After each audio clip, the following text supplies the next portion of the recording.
2 ടെററിസ്റ്റുകൾ ഉണ്ടായിരുന്നു. ആ 2 ടെററിസ്റ്റുകളെ വധിക്കാൻ വേണ്ടി സാധിച്ചു. 3 സ്പ്ലിൻഡർ എൻ്റെ തലയോട്ടിൽ. അങ്ങനെ ലെഫ്റ്റ് സൈഡുള്ള വെയിനുകളൊക്കെ, എൻ്റെ ശരീരത്തിലെ വെയിനുകളൊക്കെ കട്ടായി തലച്ചോറിൻ്റെ ഒരു ഭാഗം പോലെ തെറിച്ചു പോയിട്ടുണ്ടായിരുന്നു. അങ്ങനെ അത് ഇപ്പോഴെങ്ങനെ ജീവിക്കുന്നത് ചോദിച്ചു കഴിഞ്ഞാൽ ചിലപ്പോൾ എല്ലാവർക്കും അതിശയമാണ്. അദ്ദേഹത്തിൻ്റെ വലത് കണ്ണിൽ ഒരു ഗ്രനേഡിൻ്റെ സ്പ്ലിൻഡറിൻ്റെ ഒരു പീസ് പോയി. പക്ഷേ സ്വന്തം വലത് കണ്ണ് പൊത്തിപ്പിടിച്ച് മനേഷിനെ എടുക്കുമെന്ന് പറയണമെങ്കിൽ നമ്മളെല്ലാവരും ഒരൊറ്റ അമ്മ പെറ്റ മക്കളെ പോലെ. തലയുടെ ഒരു 5 ഇഞ്ച് വ്യാസത്തിൽ സ്കള്ളില്ല. അതിലൊരു പ്ലേറ്റ് വെച്ച് ഇംപ്ലാന്റ് ചെയ്തിരിക്കുകയാണ്, ഒരു ക്രാഫ്റ്റ് ചെയ്തിരിക്കുകയാണ്. അപ്പം മുടി വലിച്ച് സ്കിൻ വലിച്ച് പാച്ച് ചെയ്തുകൊണ്ടാണ് മുടി വന്നത്. ഞങ്ങൾ വരുമ്പോഴേക്കും ഈ പറയുന്ന സ്ഥലങ്ങളിൽ ഒക്കെ വലിയ രീതിയിലുള്ള ആക്രമണങ്ങൾ തീവ്രവാദികൾ നടത്തിയിട്ടുണ്ടായിരുന്നു. ഏകദേശം 247 ആൾക്കാർ മരിക്കുകയും 600-ൽ പരം ആൾക്കാർക്ക് പരിക്ക് പറ്റുകയും ചെയ്ത ഒരു ഓപ്പറേഷനായിരുന്നു അത്. കുട്ടികളടക്കം, അതേപോലെ മുതിർന്നവരടക്കം, അതിൽ സ്ത്രീകളും ഉണ്ടായിരുന്നു. അവരൊക്കെ മരിച്ചു വീണ് അവരുടെ ബോഡിയൊക്കെ വല്ലാത്ത തരത്തിൽ വീർത്ത് വല്ലാത്തൊരവസ്ഥയായിരുന്നു. അങ്ങനെ ബ്ലഡൊക്കെ ചളി പോലെ കെട്ടിക്കിടക്കുന്നുണ്ടായിരുന്നു ഓരോ ഫ്ലോർ. അത് കാണുമ്പോൾ വല്ലാത്തൊരു വെറിയാണ് തോന്നിയത്. എങ്ങനെയെങ്കിലും ഇവരെ ഇല്ലാതാക്കുക എന്ന് പറയുന്ന ഒരു മാനസികാവസ്ഥയാണ് നമുക്ക് ഓരോ കമാൻഡോസിനും ഉണ്ടായത്. എൻ്റെ കൈയൊക്കെ തീ പിടിച്ച് കൈയൊക്കെ പൊള്ളി.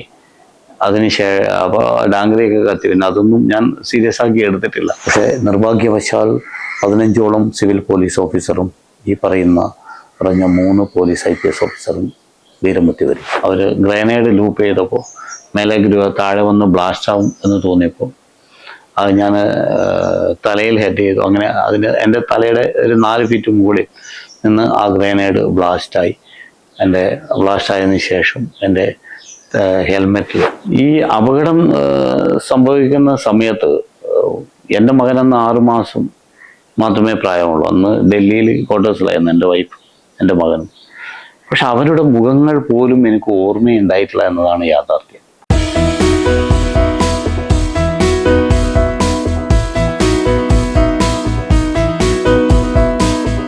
ഹായ്, കേരള സ്റ്റോറിയിലെ എല്ലാ പ്രേക്ഷകർക്കും നമസ്കാരം. ഞാൻ കമാൻഡോ മനേഷ് PV ശൗര്യചിത്ര. കണ്ണൂർ ജില്ലയിലെ അഴീക്കോടാണ് എൻ്റെ ദേശം. എല്ലാവർക്കും എന്നെ അറിയുന്നത് 26/11 അതേപോലെ ടെററിസ്റ്റ് അറ്റാക്ക്, മുംബൈ ടെററിസ്റ്റ് അറ്റാക്കിൽ പരിക്ക് പറ്റിയ ഒരു സൈനികൻ എന്ന രീതിയിലാണ് എല്ലാവരും എന്നെ അറിയപ്പെടുന്നത്. എൻ്റെ സൈനിക ജീവിതത്തിൽ മറക്കാനാവാത്ത ഒരു അനുഭവം എനിക്കുണ്ടായിരുന്നത്, ഞാൻ NSCയിൽ വർക്ക് ചെയ്യുന്ന സമയത്ത് 2005 ഞാൻ NSCയിൽ പോയത്. 2006 അവിടെ ജോയിൻ ആയി. അപ്പോൾ ആ സമയത്ത് എൻ്റെ മറക്കാനാവാത്ത ഒരു അനുഭവം ഉണ്ടായത് മുംബൈ ടെററിസ്റ്റ് അറ്റാക്ക് 26/11 എന്നാണ് അതിൻ്റെ ടൈറ്റിൽ തന്നെ. 2008 നവംബർ 26 നമ്മുടെ രാജ്യത്തെ നടക്കിയ ഒരു വലിയ സംഭവം ഉണ്ടായിരുന്നു. ലോകത്തിൽ തന്നെ ഏറ്റവും കൂടുതൽ ആൾക്കാർ തിങ്ങിപ്പാർക്കുന്ന ഒരു വാണിജ്യ നഗരത്തിലൊന്നാണ് മുംബൈ. കാരണം പ്രത്യേകിച്ച് ഒരു റെയിൽവേ സ്റ്റേഷനിൽ ഏറ്റവും കൂടുതൽ ആൾക്കാർ സഞ്ചരിക്കുന്നുണ്ടെങ്കിൽ ആ റെയിൽവേ സ്റ്റേഷൻ്റെ പേരാണ് ഛത്രപതി ശിവാജി ടെർമിനൽ എന്ന CST റെയിൽവേ സ്റ്റേഷൻ. അപ്പോൾ അങ്ങനെ പാകിസ്ഥാനിൽ നിന്ന് വന്ന 10 ലക്ഷത്തിലധികം ടെററിസ്റ്റുകൾ നമ്മുടെ രാജ്യത്തെ ആക്രമിക്കുകയും ആ രാജ്യത്തിൽ മുംബൈ എന്ന് പറയുന്ന നഗരത്തിൽ 8 വ്യത്യസ്തമായ സ്ഥലങ്ങളിലാണ് അവർ ഓപ്പറേഷൻ നടത്തിയത്. Nariman house, Taj hotel, Trident Oberoi hotel, Leopold cafe, Metro cinema hall, saint Xavier's ചർച്ചിൽ, അതേപോലെ CST railway station, gate of India എന്ന് പറയുന്ന 8 വ്യത്യസ്തമായ സ്ഥലങ്ങളിൽ ആക്രമണം നടത്തിയപ്പോൾ ഈ ആക്രമണത്തിൽ എല്ലാവരും പരിഭ്രാന്തരായി. കാരണം എങ്ങനെ, എത്ര പേർ വന്നു, എന്താണ് നടക്കുന്നതെന്നും ആർക്കും ഒരു ഐഡിയയുമില്ല. അതിനുവേണ്ടി അവിടുത്തെ പോലീസ് കമ്മീഷൻ ഓഫീസറായിട്ടിരുന്ന Hemant Karkare, Ashok Kamte, Hemant Karkare sir anti terrorist സ്ക്വാഡിൻ്റെ ലീഡറായിരുന്നു. അപ്പോൾ അശോക് കാംറ്റെ, തലാസ്കർ, അതേപോലെ ഉള്ള മെയിൻ പോലീസ് ഓഫീസേഴ്സ് അതിനെ നോക്കി കണ്ടു. പക്ഷെ അതിനെ പ്രതിരോധിക്കാൻ വേണ്ടി ശ്രമിച്ചു. പക്ഷേ നിർഭാഗ്യവശാൽ 15ഓളം സിവിൽ പോലീസ് ഓഫീസറും ഈ പറഞ്ഞ 3 പോലീസ് IPS ഓഫീസറും വീരമൃത്യു വരിച്ചു. അപ്പോൾ അങ്ങനെ അവിടെ നമ്മുടെ ഫോഴ്സിലുള്ള പല വിഭാഗത്തിൽപ്പെട്ട ആൾക്കാരുണ്ടാവും. നേവിയുടെ മാർക്കോസ് കമാൻഡോസ് വന്നിട്ടുണ്ടായിരുന്നു. അങ്ങനെ പല വിഭാഗത്തിലും പെട്ട ആൾക്കാർ അവർക്ക് ചെയ്യാൻ വേണ്ടി പറ്റാത്തതുകൊണ്ടല്ല, പെട്ടെന്ന് തന്നെ ഈ കാര്യം സാധിച്ചിട്ടില്ലെങ്കിൽ, അല്ലെങ്കിൽ അത് ആ ടെററിസ്റ്റുകളെ ഉന്മൂലനം ചെയ്തിട്ടില്ലെങ്കിൽ വലിയൊരു ആപത്ത് വരുമെന്ന് തോന്നിയപ്പോഴാണ് ഞങ്ങൾ ഡൽഹിയിൽ NSC commando, national security guard എന്ന നമ്മുടെ സ്പെഷ്യൽ ഫോഴ്സ് ബ്ലാക്ക് ഹറ്റ് കമാൻഡോസിനെ ഡൽഹിയിൽ നിന്ന് ഞങ്ങളെ വിളിപ്പിച്ചു. ഞങ്ങളങ്ങനെ 200 കമാൻഡോസ് അവിടെ ഡൽഹിയിൽ നിന്ന് ഫ്ലൈറ്റിൽ വന്നു, മുംബൈയിലായിരുന്നു. മുംബൈയിൽ ഞങ്ങൾ വരുമ്പോഴേക്കും ഈ പറയുന്ന സ്ഥലങ്ങളിൽ ഒക്കെ വലിയ രീതിയിലുള്ള ആക്രമണങ്ങൾ തീവ്രവാദികൾ നടത്തിയിട്ടുണ്ടായിരുന്നു. ഏകദേശം 247 ആൾക്കാർ മരിക്കുകയും 600-ൽ പരം ആൾക്കാർക്ക് പരിക്ക് പറ്റുകയും ചെയ്ത ഒരു ഓപ്പറേഷനായിരുന്നു അത്. അപ്പോൾ അവിടെ ഞങ്ങൾ എത്തിയപ്പോഴേക്കും ഈ പറയുന്ന ടെററിസ്റ്റുകൾ Nariman house, Taj hotel, Trident Oberoi hotel എന്ന് പറയുന്ന 3 സ്ഥലങ്ങളിൽ അവിടെ ഇരിക്കുന്ന എല്ലാവരും ബന്ദികളാക്കി വെച്ചിരിക്കുകയാണ്. അങ്ങനെ ആദ്യം നരിമാൻ ഹൗസിൽ ഓപ്പറേഷൻ നടത്തുമ്പോൾ നരിമാൻ ഹൗസിലുള്ള 2 ടെററിസ്റ്റുകളുണ്ടായിരുന്നു. നരിമാൻ ഹൗസിൽ അവർ വധിക്കുന്നതിനിടയിൽ വെച്ച് നമ്മുടെ പ്രിയപ്പെട്ട ഉത്തരാഞ്ചൽകാരനായിട്ടുള്ള കമാൻഡോ ഗജേന്ദ്ര സിംഗ് അവിടെ വെച്ച് വീരമൃത്യു വരിച്ചു. അവിടെ ആ ടെററിസ്റ്റുകളെ വധിച്ചു. സെക്കൻഡ് പൊസിഷൻ താജ് ഹോട്ടലിൽ 4 ടെററിസ്റ്റുകളെ വധിക്കുന്നതിനിടയിൽ വെച്ചിട്ടാണ് നമ്മുടെ പ്രിയപ്പെട്ട, പ്രത്യേകിച്ച് നമ്മുടെ കേരളക്കാർക്കൊക്കെ അഭിമാനമായിട്ടുള്ള, ഇന്നത്തെ യുവാക്കൾക്ക് ഒരു റോൾ മോഡലായിട്ടുള്ള, നമ്മുടെ മലയാളിയായിട്ടുള്ള പ്രിയപ്പെട്ട മേജർ സന്ദീപ് ഉണ്ണികൃഷ്ണൻ വീരമൃത്യു വരിക്കുന്നത്. അദ്ദേഹത്തിൻ്റെ കൂടെ സർവീസ് ചെയ്യാൻ സാധിച്ചതിൽ ഞാൻ അഭിമാനിക്കുന്നു. തനിക്ക് നേരെ വന്ന 2 ടെററിസ്റ്റുകളെ വിരിനെഞ്ചിൽ ഏകദേശം കുറേ ബുള്ളറ്റുകൾ ഏറ്റുവാങ്ങിക്കൊണ്ട് വീരമൃത്യു വരിച്ചു. അദ്ദേഹത്തിൻ്റെ ഓർമ്മകൾക്ക് മുന്നിൽ ഞാനിപ്പോൾ സ്മരിക്കുകയാണ്. കാരണം ഇപ്പോൾ ഞാൻ പറയുമ്പോൾ തന്നെ എൻ്റെ മനസ്സിടറുന്നുണ്ട്. കാരണം അത്രമാത്രം ആത്മാർത്ഥമായിട്ടുള്ള ഒരു വ്യക്തിയായിരുന്നു. പ്രത്യേകിച്ച് മലയാളി എന്ന രീതിയിൽ നമ്മൾ പരസ്പരം നല്ല രീതിയിൽ ബന്ധപ്പെടാറുണ്ട്. അങ്ങനെ അവിടെ 4 ടെററിസ്റ്റുകൾ വധിച്ചു. അവസാനം ട്രൈഡന്റ് ഓപ്പറേ ഹോട്ടലിൽ 2 ടെററിസ്റ്റുകളെ വധിക്കുന്നതിനിടയിൽ വെച്ചിട്ടാണ് എനിക്ക് അപകടം സംഭവിക്കുന്നത്. 26 നിലയുള്ള ബിൽഡിംഗ് ആയിരുന്നു. അങ്ങനെ ഓരോ റൂമിലും സെർച്ച് ചെയ്തു. ഞങ്ങളൊക്കെ ഇറങ്ങുന്നതും വരുന്നതൊക്കെ എല്ലാവരും കണ്ടതാണ്. അവിടെ ഏറ്റവും വലിയ തെറ്റുന്നത്, ഒരു ഓപ്പറേഷൻ ചെയ്യുമ്പോൾ അത് ലൈവ് ഷോ ആയിട്ടാണ് കാണിച്ചത്. അത് ചിലപ്പോൾ പാകിസ്ഥാനിൽ നിന്ന് അവർ ടെററിസ്റ്റ് ഗ്രൂപ്പുകൾ കാണുന്നുണ്ടായിരുന്നു. ഇന്റർസെപ്റ്റിലൂടെ അവർക്ക് മെസ്സേജുകൾ പാസ് ചെയ്യുന്നുണ്ടായിരുന്നു. അതിനുശേഷം നമ്മുടെ എല്ലാവരും അതിൻ്റെ തെറ്റുകൾ മനസ്സിലാക്കി വീണ്ടും ഷൂട്ട് ചെയ്ത് കാണിച്ചത് തന്നെയാണ് കാണിച്ചുകൊണ്ടിരുന്നത്. പിന്നെ ലൈവായിട്ടൊന്നും കാണിച്ചിട്ടില്ല. അത് പിന്നീടുള്ള ഒരു കാര്യമാണ്. അപ്പോൾ അങ്ങനെയുള്ള അവസ്ഥയിൽ നമ്മൾ ഈ 26ാമത്തെ നിലയിലെത്തി. അങ്ങനെ ഓരോ റൂമും സെർച്ച് ചെയ്തു, ഓരോ ഫ്ലോറും ക്ലിയർ ചെയ്ത് വരും. 20ാമത്തെ നിലയിലെത്തുമ്പോൾ ടെററിസ്റ്റുകളുമായി കോണ്ടാക്റ്റായി. അപ്പോൾ ഏറ്റവും അഭിമാനം എന്നത്, നമ്മുടെ കമാൻഡോസ് വന്നതിന് ശേഷം, നമ്മുടെ കമാൻഡോസ് അവിടെ മുംബൈയിൽ വന്നതിന് ശേഷം, അല്ലെങ്കിൽ ഈ ഹോട്ടൽ റൂമിലെത്തിയതിനു ശേഷം, നമ്മൾ ഒരാൾ പോലും മരണത്തിന് മുന്നിൽ കീഴടങ്ങാൻ വിട്ടിട്ടില്ല. കാരണം എല്ലാവരെയും സുരക്ഷിതമായ സ്ഥാനത്തെത്തിച്ചുകൊണ്ടാണ് നമ്മൾ ഓപ്പറേഷൻ തുടങ്ങിയത്. അവിടെ ഏറ്റവും വലിയ കണ്ടൊരു കാഴ്ച എന്നത്, ഏറ്റവും വല്ലാത്ത ഒരു മാനസികാവസ്ഥ. കുട്ടികളടക്കം, അതേപോലെ മുതിർന്നവരടക്കം, അതിൽ സ്ത്രീകളും ഉണ്ടായിരുന്നു. അവരൊക്കെ മരിച്ചു വീണ് അവരുടെ ബോഡിയൊക്കെ വല്ലാത്ത തരത്തിൽ വീർത്ത് വല്ലാത്തൊരവസ്ഥയായിരുന്നു. അങ്ങനെ ബ്ലഡൊക്കെ ചളി പോലെ കെട്ടിക്കിടക്കുന്നുണ്ടായിരുന്നു ഓരോ ഫ്ലോർ. അത് കാണുമ്പോൾ വല്ലാത്തൊരു വെറിയാണ് തോന്നിയത്. എങ്ങനെയെങ്കിലും ഇവരെ ഇല്ലാതാക്കുക എന്ന് പറയുന്ന ഒരു മാനസികാവസ്ഥയാണ് നമുക്ക് ഓരോ കമാൻഡോസിനും ഉണ്ടായത്. അങ്ങനെ അവിടെ ട്രൈഡന്റ് ഓപ്പറേ ഹോട്ടലിൽ അവിടെ ഇരുന്ന 2 ടെററിസ്റ്റുകൾ ഉണ്ടായിരുന്നു.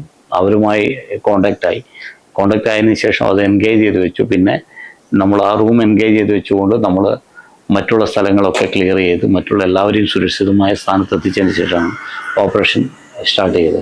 കാരണം അത് അല്ലാതെ വന്നു കഴിഞ്ഞാൽ ചിലപ്പോൾ ഒരു എക്സ്പ്ലോസീവ് ആണ്ടം യൂസ് ചെയ്ത് കഴിഞ്ഞാൽ ചിലപ്പോൾ ഹോട്ടൽ തകരുകയും മറ്റുള്ള എല്ലാവരും, കുറേ ഹോട്ടലിലുള്ള നിരപരാധികളെ എല്ലാവരും മരണത്തിന് കീഴടങ്ങേണ്ടി വരും. അങ്ങനെയുള്ള ഒരു അവസ്ഥയിൽ എല്ലാവരും ക്ലിയർ ചെയ്തതിന് ശേഷം നമ്മളവിടെ ഓപ്പറേഷൻ സ്റ്റാർട്ട് ചെയ്തു. അങ്ങനെ അതിൻ്റെ ഉള്ളിൽ പ്രവേശിക്കാൻ വേണ്ടി പോയപ്പോൾ തന്നെ അത് ആ റൂമിൽ ഞങ്ങളൊരു സ്റ്റൺ ഗ്രനേഡ് ഇട്ടപ്പോൾ ആ റൂം തീ പിടിച്ചിരുന്നു. എൻ്റെ കൈയൊക്കെ തീ പിടിച്ച് കൈയൊക്കെ പൊള്ളി. അപ്പോൾ ഡാങ്കിലേക്ക് കത്തി. പിന്നെ അതൊന്നും ഞാൻ സീരിയസ് ആക്കി എടുത്തിട്ടില്ല. അന്നൊന്നും, ഇപ്പോഴാണെങ്കിൽ കുറേ ദിവസം കിടന്നേനെ, പക്ഷെ അന്നൊന്നും അതിൻ്റെ ഒരു സീരിയസ് ആയി തോന്നില്ല. കാരണം അതിനേക്കാൾ മനസ്സിൽ എറി എന്നത് എത്രയോ ആൾക്കാരുടെ കുട്ടികളടക്കം മുഖമാണ് മനസ്സിൽ വന്നത്. പിന്നെ ആ റൂമിൻ്റെ ഉള്ളിൽ പ്രവേശിച്ചു. 2 ടെററിസ്റ്റുകളുണ്ടായിരുന്നു. ആ 2 ടെററിസ്റ്റുകളെ വധിക്കാൻ വേണ്ടി സാധിച്ചു. അവർ ഗ്രനേഡ് ലൂപ്പ് ചെയ്തപ്പോൾ മേലേക്ക് താഴെ വന്ന് ബ്ലാസ്റ്റ് ആവും എന്ന് തോന്നിയപ്പോൾ അത് ഞാൻ തലയിൽ ഹെഡ് ചെയ്തു. അങ്ങനെ എൻ്റെ തലയുടെ ഒരു 4 ഫീറ്റ് മുകളിൽ നിന്ന് ആ ഗ്രനേഡ് ബ്ലാസ്റ്റായി. ബ്ലാസ്റ്റായതിനു ശേഷം എൻ്റെ ഹെൽമെറ്റിൽ അകത്ത് ഈ സ്പ്ലിൻഡേഴ്സ് തുളച്ച് കയറി. ഹെൽമെറ്റ് പൊട്ടിച്ചെറിയ സ്പ്ലിൻഡേഴ്സ് തുളച്ച് കയറി. 3 സ്പ്ലിൻഡർ എൻ്റെ തലയോട്ടിൽ, ബാക്കിയൊക്കെ ഹെൽമെറ്റിന് തട്ടി പുറത്തുപോയി. അങ്ങനെ ആ 3 സ്പ്ലിൻഡേഴ്സ് എൻ്റെ തലയോട്ടിലേക്ക് തുളച്ച് കയറി. അപ്പോൾ എൻ്റെ തലയോട്ടിൽ നിന്ന് ആ തുളച്ച് കയറി അബോധ അവസ്ഥയിൽ ഞാൻ പോകുമ്പോൾ ഞാൻ കേട്ട ഒരു വാക്ക്, മനേഷിനെ എടുക്കൂ, മനേഷ് കൂട്ടാവോ, മനേഷ് കൂട്ടാവോ, മനേഷിനെ എടുക്കൂ, മനേഷിനെ എടുക്കുമെന്ന് നമ്മുടെ പ്രിയപ്പെട്ട ക്യാപ്റ്റൻ AK സിംഗ് സാർ വിളിച്ചു പറഞ്ഞു. അദ്ദേഹത്തിൻ്റെ വലത് കണ്ണിൽ ഒരു ഗ്രനേഡിൻ്റെ സ്പ്ലിൻഡറിൻ്റെ ഒരു പീസ് പോയി. പക്ഷേ സ്വന്തം വലത് കണ്ണ് പൊത്തിപ്പിടിച്ച് മനേഷിനെ എടുക്കുമെന്ന് പറയണമെങ്കിൽ നമ്മളെല്ലാവരും ഒരൊറ്റമ്മ പെറ്റ മക്കളെ പോലെ. അതാണ്. അങ്ങനെ ആ അവസ്ഥയിൽ നിന്ന് ഞാൻ ഹോസ്പിറ്റലൈസ്ഡായി. മുംബൈയിലും ഡൽഹിയിലുമായി കുറേ ഡൽഹിയിലൊക്കെ 2 വർഷക്കാലത്തോളം ഹോസ്പിറ്റലായിരുന്നു. അതിൻ്റെ ഇടയിൽ നാട്ടിൽ ലീവിന് വന്നിട്ടുണ്ടായിരുന്നു. പക്ഷെ ആ വന്ന സമയത്ത് എനിക്ക് കാര്യങ്ങളൊന്നും അത്ര മാനസികമായി ഓർമ്മയില്ലായിരുന്നു. അങ്ങനെ കോമാ സ്റ്റേജിൽ നിന്ന് സംസാരിക്കാനൊന്നും അല്ലാതെ പറ്റാത്ത അവസ്ഥയിൽ നിന്ന് ജീവിതത്തിലേക്ക് തിരിച്ചു വന്നു. തലയോട്ടിൽ നിന്ന് 2 സ്പ്ലിൻഡർ നീക്കം ചെയ്തു. ഒന്നിപ്പോഴും അവശേഷിക്കുന്നുണ്ട്. തലയുടെ ഒരു 5 ഇഞ്ച് വ്യാസത്തിൽ സ്കള്ളില്ല. അതിലൊരു പ്ലേറ്റ് വെച്ച് ഇംപ്ലാന്റ് ചെയ്തിരിക്കുകയാണ്, ഒരു ക്രാഫ്റ്റ് ചെയ്തിരിക്കുകയാണ്. അപ്പം മുടി സ്കിൻ വലിച്ച് പാച്ച് ചെയ്തുകൊണ്ടാണ് മുടി വന്നത്. അപ്പം അങ്ങനെയുള്ള അവസ്ഥയിൽ കുറേ ട്രീറ്റ്മെൻറ്റ് ചെയ്തു. പക്ഷേ മനേഷ് എന്ന് പറയുന്ന വ്യക്തിയല്ല, അല്ലെ മനേഷ് ചെയ്ത പ്രവൃത്തിയിലാണ് എല്ലാവരും സ്നേഹിച്ചത്. അപ്പോൾ ആ പ്രവൃത്തി ഞാൻ ചെയ്തത് വലിയ അതിശയകരമായിട്ട് ഞാൻ കാണുന്നുമില്ല. കാരണം എല്ലാ സൈനികരും ചെയ്യുന്ന ഒരു പ്രവൃത്തി മാത്രമാണ് ഞാനും ചെയ്തത്. ഈ അപകടം സംഭവിക്കുന്ന സമയത്ത് എൻ്റെ മകനന്ന് 6 മാസം മാത്രമേ പ്രായമുള്ളൂ. അന്ന് ഡൽഹിയിൽ ക്വാർട്ടേഴ്സിലായിരുന്നു എൻ്റെ വൈഫ്, എൻ്റെ മകനും. പക്ഷെ അവരുടെ മുഖങ്ങൾ പോലും എനിക്ക് ഓർമ്മയുണ്ടായിട്ടില്ല എന്നതാണ് യാഥാർത്ഥ്യം. കാരണം ഓരോ സൈനികൻ്റെ ഏറ്റവും വലിയ ഒരു സത്യം എന്നത്, നമ്മൾ ചിലപ്പോൾ ആരും മനസ്സിലാക്കാത്തൊരു കാര്യമുണ്ട്. ഏറ്റവും വലിയ സത്യം എന്നത്, നമ്മുടെ സൈനികർ ചെയ്യുന്ന എല്ലാ ഓപ്പറേഷനും സക്സസ് ആവുന്നത് അവരൊരു ഓപ്പറേഷന് പോകുമ്പോൾ, ഒരു പ്രവൃത്തി ചെയ്യാൻ പോകുമ്പോൾ ജീവൻ നഷ്ടപ്പെടും എന്ന ഒരു സിറ്റുവേഷൻ പോലും വരുമ്പോഴും, അതിൻ്റെ മുന്നിൽ മുഖാമുഖം നിൽക്കുമ്പോഴും അവൻ്റെ കുടുംബത്തെക്കുറിച്ച് അവന് ഓർമ്മ വരില്ല എന്നതാണ് യാഥാർത്ഥമായ സത്യം. കുടുംബത്തെക്കുറിച്ച് ഓർമ്മ വന്നിട്ടുണ്ടെങ്കിൽ അവൻ സ്വാർത്ഥനായനെ. മനുഷ്യനാണ് നമ്മളെല്ലാവരും. ഇപ്പോഴത്തെ എൻ്റെ ആരോഗ്യനില എന്നത്, സിറ്റുവേഷൻ എന്നത്, ഞാൻ പറഞ്ഞല്ലോ, കുറേ മാസങ്ങളും കോമയിലായിരുന്നു. ആ സ്റ്റേജൊക്കെ മാറി സംസാരിക്കാൻ കഴിയും എന്ന അവസ്ഥയിൽ നിന്ന് വന്നപ്പോഴും ഇപ്പോഴും തലയ്ക്കുള്ളിലൊരു സ്പ്ലിൻഡറുണ്ട്. കാരണം നമ്മുടെ ശരീരത്തിൻ്റെ കൺട്രോൾ, അല്ലെങ്കിൽ റൈറ്റ് സൈഡിൻ്റെ കൺട്രോൾ എന്നത് ലെഫ്റ്റ് സൈഡും, തലയുടെ ലെഫ്റ്റ് സൈഡും അതേപോലെ ലെഫ്റ്റ് സൈഡിൻ്റെ റൈറ്റ് സൈഡുമാണ്. അങ്ങനെ ലെഫ്റ്റ് സൈഡുള്ള വെയിനുകളൊക്കെ, എൻ്റെ ശരീരത്തിലെ വെയിനുകളൊക്കെ കട്ടായി തലച്ചോറിൻ്റെ ഒരു ഭാഗം പോലെ തെറിച്ചു പോയിട്ടുണ്ടായിരുന്നു. അങ്ങനെ ഇപ്പോഴെങ്ങനെ ജീവിക്കുന്നത് ചോദിച്ചു കഴിഞ്ഞാൽ ചിലപ്പോൾ എല്ലാവർക്കും അതിശയമാണ്. എനിക്കും അറിയില്ല. അതാണ് നമ്മൾ ചെയ്ത പ്രവൃത്തിയുടെ ഫലം കൊണ്ടായിരിക്കാം. രാഷ്ട്രത്തിന് വേണ്ടി ഞാൻ ചെയ്ത പ്രവൃത്തിയിൽ എല്ലാവരും ഒരേ മനസ്സോടുകൂടി തൻ്റെ മകനാണല്ലേ, തൻ്റെ സഹോദരനാണ് ഇതെന്ന് തോന്നി സ്നേഹിച്ചു, പ്രാർത്ഥിച്ചു. എല്ലാവരുടെയും പ്രാർത്ഥനയുടെ ഫലമായിട്ടാണ് എനിക്ക് ചിലപ്പോൾ ജീവൻ തിരിച്ചു കിട്ടിയിട്ടുണ്ടാവും. അപ്പം അങ്ങനെ റൈറ്റ് സൈഡ് പാരലൈസായി. ആദ്യം സെൻസേഷൻ ഒന്നും ഇല്ലായിരുന്നു, ഇപ്പം സെൻസേഷൻ വന്നു. എല്ലാ ട്രീറ്റ്മെൻറ്റുകളും ചെയ്തു. ആയുർവേദ ട്രീറ്റ്മെൻറ്റ് ചെയ്തതിന് ശേഷമാണ് എനിക്ക് കുറച്ച് ലോസായ മെമ്മറിയൊക്കെ കിട്ടിയത്. സംസാരിക്കാനൊക്കെ ക്ലിയറായി. ഇപ്പം ഏകദേശം പൂർണ്ണമായും ആയി എന്ന് പറയാൻ വേണ്ടി പറ്റില്ല, എന്നാലും ക്ലിയറായി. പിന്നെ ഇപ്പോഴും നടക്കാൻ വേണ്ടി പറ്റില്ല. നടക്കാൻ വേണ്ടി മറ്റുള്ള രീതിയിൽ നടക്കാൻ വേണ്ടി പറ്റുന്ന രീതിയിൽ എന്ന് വെച്ചാൽ നല്ല രീതിയിൽ നടക്കാൻ വേണ്ടി പറ്റില്ല. കാരണം കാലിൻ്റെ ഫിംഗേഴ്സ് ഒന്നും വർക്കാവില്ല. പക്ഷെ നടക്കുന്നുണ്ട്. പിന്നെ കൈയൊന്നും ചെയ്യാൻ വേണ്ടി പറ്റില്ല. റൈറ്റ് സൈഡ് പൂർണ്ണമായും തളർന്നുകൊണ്ടിരിക്കുകയാണ്. അങ്ങനെ ഇരിക്കുമ്പോഴാണ് എല്ലാവരും എവിടെ പോയാലും സഹതാവും. സഹതാപം എന്നത് സ്നേഹത്തോടു കൂടിയാണ്. ഇരിക്കൂ എന്നാണ് എന്നോട് എല്ലാവരും പറയുക.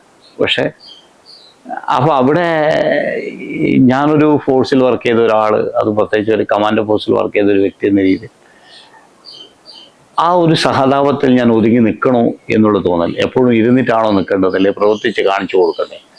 എൻ്റെ സെക്കൻഡ് ലൈഫ് എന്നത്, സൈന്യത്തിൽ ഞാൻ ചെയ്യേണ്ട ജോലി ചെയ്തു. സെക്കൻഡ് ലൈഫ് എന്നത് മറ്റുള്ളവർക്ക് കുറേ മോട്ടിവേഷനായിട്ട് പല കാര്യങ്ങളും പറഞ്ഞു കൊടുക്കാറുണ്ട്, അനുഭവങ്ങൾ പറയാറുണ്ട്, ഷെയർ ചെയ്യാറുണ്ട്. പക്ഷെ അതിനപ്പുറം ഏതെങ്കിലും ഒരു പ്രവൃത്തി ചെയ്തുകൊണ്ട് ഒന്ന് സ്റ്റാമ്പ് ചെയ്യണമെന്നുണ്ടായിരുന്നു. ആ പ്രവൃത്തിയാണ് എന്നിൽ ആശയം വന്നത്. എന്തുകൊണ്ട് എനിക്ക് പറഞ്ഞു തരാൻ ആരും ഉണ്ടായിട്ടില്ല. എന്തുകൊണ്ട്?